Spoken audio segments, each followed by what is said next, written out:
आरती में, तो हमने रज का आनंद लिया, खूब लोटपोट हुए और उसके बाद हम सायंकाल में जो लगभग 6:30 बजे यहाँ पर गोकुल में आरती होती है, उसका दर्शन करने के लिए हम रुके हुए हैं। और इस आरती की एक विशेषता है कि जो यहाँ पर एक हाथी के द्वारा घंटानाद किया जाता है। देखिए हाथी आ चुका है और अब इस हाथी के द्वारा घंटानाद किया जाएगा और फिर यहाँ पर बड़ी सुंदर आरती होगी।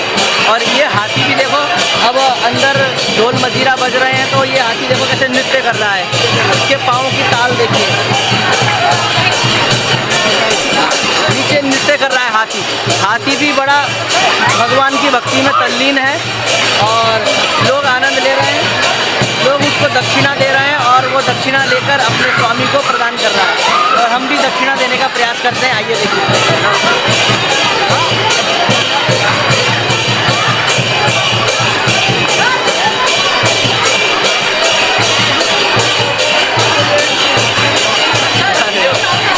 और अब बस कुछ ही क्षणों में आरती का दर्शन होगा और हम आपको आरती का दर्शन अवश्य कराएंगे। राधे राधे।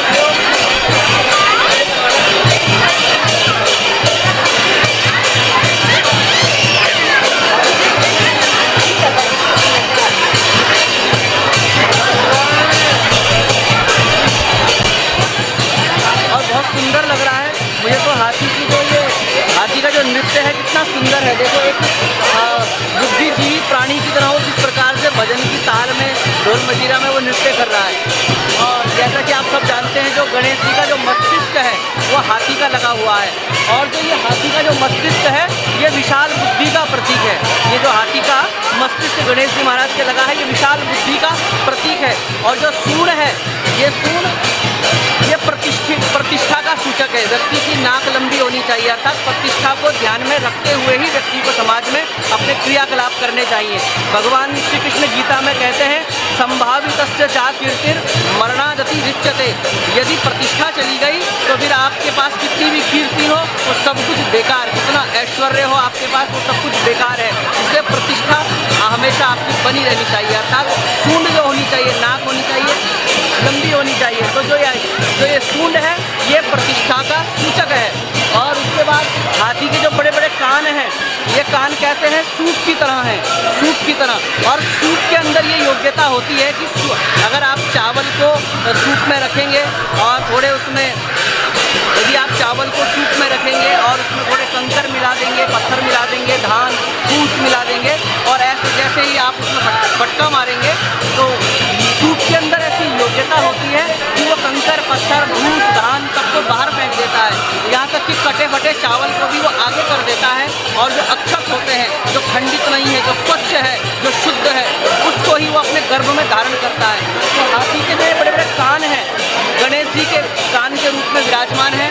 तो गणेश जी महाराज के अंदर वो योग्यता है। गणेश जी महाराज कहते हैं कि अगर आप प्रथम पूजनीय बनना चाहते हैं, क्योंकि गणेश जी महाराज क्या हैं, प्रथम पूजनीय हैं, तो गणेश जी महाराज हम सबको संदेश दे रहे हैं यदि आप भी समाज में सर्वप्रथम पूजनीय बनना चाहते हैं। सर्वप्रथम पूजनीय से अर्थ है कि आप जहाँ भी जाएं आपका सम्मान हो, पूजन का मतलब आपका सम्मान हो। यदि आप ऐसा चाहते हैं तो हमारे कान कैसे होने चाहिए, बड़े होने चाहिए, मतलब सूप की तरह होने चाहिए। हमारे कानों में हमारे बुद्धि विवेक के द्वारा इतनी क्षमता होनी चाहिए कि समाज में इतनी सारी चीज़ें हैं, हमारे अंदर योग्यता हो कि भूस को हम भटक कर बाहर फेंक दें और जो सारभूत जो बातें हैं उसको हम अपने जीवन में धारण करें, कानों के माध्यम से उसको हृदयस्थ करें और सुंदर जीवन जिएं। ऐसा हमें कानों के द्वारा गणेश जी के संदेश प्राप्त होता है। और आप देखिए, आँखें देखिए, हाथी का जो विशाल शरीर है उसके अनुसार उसकी आँखें बहुत छोटी होती है, जो कि शरीर के हिसाब से उसकी आँखें इतनी बड़ी होनी चाहिए थी, लेकिन फिर भी आँखें कैसी हैं, बहुत छोटी हैं। तो छोटी आँखें किसका प्रतीक है, सूक्ष्म दृष्टा, सूक्ष्म दृष्टा। शोर बहुत हो रहा है इसलिए मुझे बहुत जोर से बोलना पड़ रहा है। छोटी आँखें सूक्ष्म दृष्टा का प्रतीक है, अर्थात व्यक्ति को सूक्ष्म दृष्टा पारखी होना चाहिए, यही हमें इसकी आँखें संदेश देती है। और हाथी के जो 4 बड़े बड़े चरण हैं ये धर्म, अर्थ, काम, मोक्ष, ये 4 पुरुषार्थों का ये प्रतिनिधित्व करते हैं। अर्थात धर्म, अर्थ, काम, मोक्ष चारों को सिद्ध करते हुए ही हमें अब एक सुंदर जीवन जीना चाहिए। और इस प्रकार से बहुत संदेश छिपा हुआ है इस हाथी में, और इसीलिए यह हाथी का जो मस्तिष्क है गणेश जी महाराज के विराजमान है। और गणेश जी महाराज बहुत सारा संदेश हमको देते हैं, इसीलिए इतनी सारी योग्यताएं गणेश जी महाराज में है। इसीलिए हम गणेश जी महाराज को सर्वप्रथम पूजकर ये प्रार्थना करते हैं कि हे गणेश जी महाराज, हमारे अंदर भी कुछ गुण आपकी कृपा से आ जाएं, जिससे कि हम भी समाज में पूजनीय बने, हमारे नेत्र सूक्ष्म दृष्टा बने, हमारे कान सूत की तरह विवेकी हो, और हमारा मस्तिष्क हाथी की तरह विशाल अर्थात बृहद बड़ा मस्तिष्क हमारा हो, और हमारी नाक लंबी हो, अर्थात हम प्रतिष्ठा का ध्यान रखते हुए जीवन जिए। ये सारे के सारे संदेश गणेश जी की प्रतिमा में छिपे हुए हैं। और आज हम गदगद हैं कि इस गज के सामने खड़े होकर हमको ये वीडियो बनाने का सौभाग्य प्राप्त हुआ गोकुल भूमि से। और जो भी हमारे दर्शक इस वीडियो को देख रहे हैं, हमारे चैनल को अगर अच्छा लगा हो, लाइक, कमेंट, शेयर और चैनल को सब्सक्राइब अवश्य करें, क्योंकि इसी प्रकार के अन्य भी बहुत सारे वीडियो आपको ज्ञानवर्धक इसी चैनल में प्राप्त होंगे। राधे राधे। आइए इस गज में, इस हाथी में हम गणेश जी का ही स्वरूप देखते हुए स्थिति करें। लंबोदरम परम सुंदरमेकदंतम रक्तांबरम त्रिनयनम परमं पवित्रम पूज्य दिवाकरनिभोज्वलकान्तिकान्तं विघ्नेश्वरं सकलविघ्नहरं नमामि। विघ्नेश्वराय वरदाय सुरप्रियाय लंबोदराय सकलाय जगदिताय नागाननाय श्रुतियज्ञविभूषिताय गौरीसुताय गणनाथ नमो नमस्ते। बोले श्री गणेश जी महाराज की जय। तो हम गोकुल में हैं और रमण रेती का अंदर का हम आपको दृश्य दिखाएं। वो है देखिए सत्संग भवन, और बहुत सुंदर एक प्राकृतिक तरीके से इको फ्रेंडली वो बनाया गया है। और ये सुंदर गार्डन है, और ये आप देखिए ये यज्ञशाला, कितनी सुंदर यज्ञशाला बनी हुई है।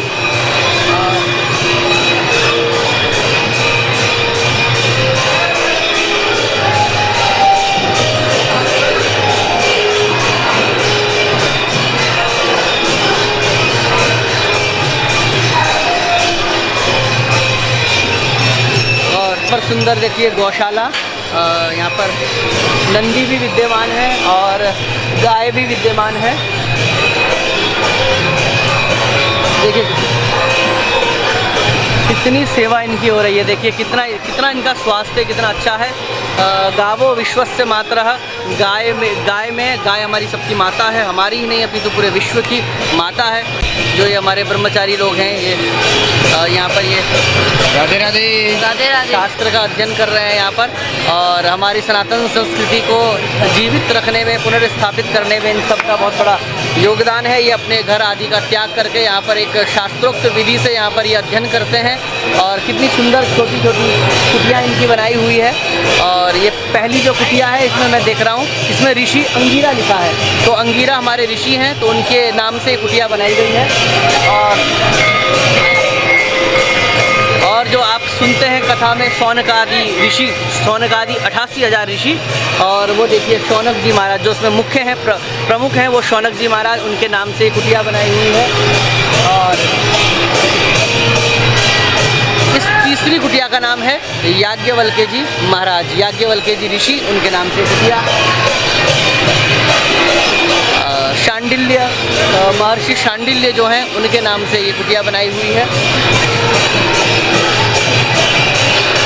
आप भागवत के तृतीय स्कंद में जो देवहूति और कर्दम जी का प्रसंग श्रवण करते हैं, तो देवहूति जी के जो पति हैं कर्दम जी महाराज, जिन्होंने 9 कन्याओं को उत्पन्न किया, और 10वें पुत्र के रूप में भगवान नारायण ही साक्षात कपिल रूप के में उनका पुत्र बनकर कपिल रूप से अवतरित हुए, और माता देवहूति को अष्टांग योग का बड़ा सुंदर उन्होंने वर्णन किया। तो उन्हीं कर्दम मुनि के नाम पर ये सुंदर कुटिया यहाँ पर हमको दिखाई दे रही है। और ये कुटिया है वशिष्ठ जी के नाम से, जो हमारे राघवेंद्र सरकार हमारे राम जी के कुल गुरु भी हैं, तो वशिष्ठ जी के नाम से इतनी सुंदर कुटिया। और उसके बाद ये महाराज जी का सुंदर सा मंदिर, अद्भुत। और चलिए अब हम चलते हैं आरती की ओर, क्योंकि हाथी के द्वारा करने वाली जो आरती आप सभी को प्रतीक्षा कर रहे थे वो प्रारंभ हो चुकी है। आइए हम देखते हैं।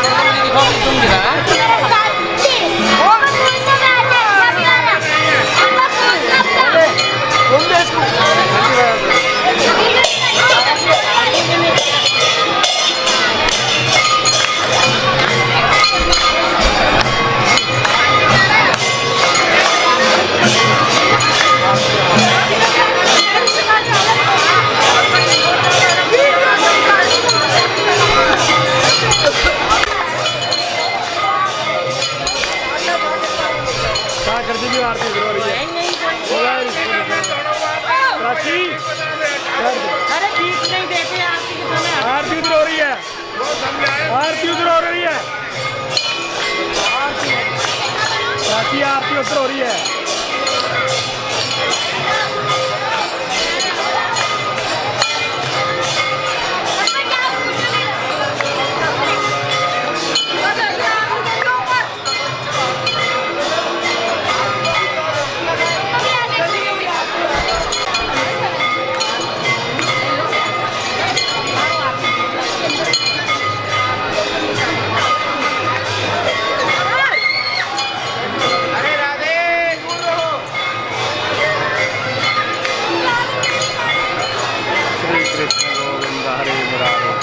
और ये आरती के द्वारा आरती, उधर देखो आरती उधर।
पशु कहना गलत होगा, और भगवान के भजन में संलग्न है और कितने भाव से पूरे शरीर के साथ, पूरे भाव के साथ और पूरी भावकृति के साथ उस गज की आरती हमको देखने का सौभाग्य प्राप्त हुआ।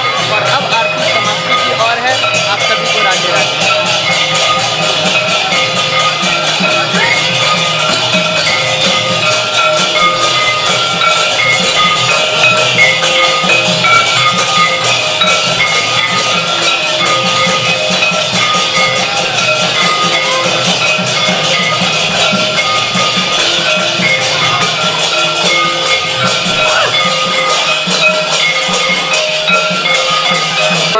आपने देखा कि आरती का दर्शन कितना सुंदर हाथी के द्वारा एक पूरे बुद्धि विवेक के साथ आरती की गई, और कितने भाव के साथ, केवल घंटी हिलाना ही नहीं अपितु पाँवों को भी इस प्रकार से करते हुए नृत्य, एक आनंद की अनुभूति के साथ इस गज के द्वारा की गई हमको आरती का आज दर्शन प्राप्त हुआ।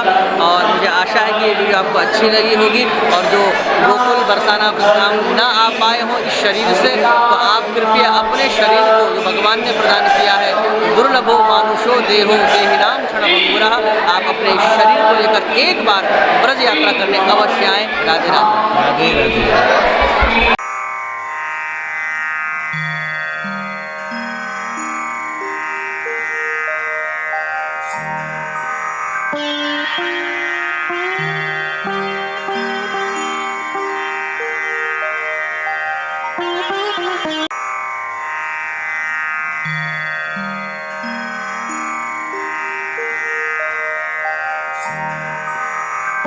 Thank you.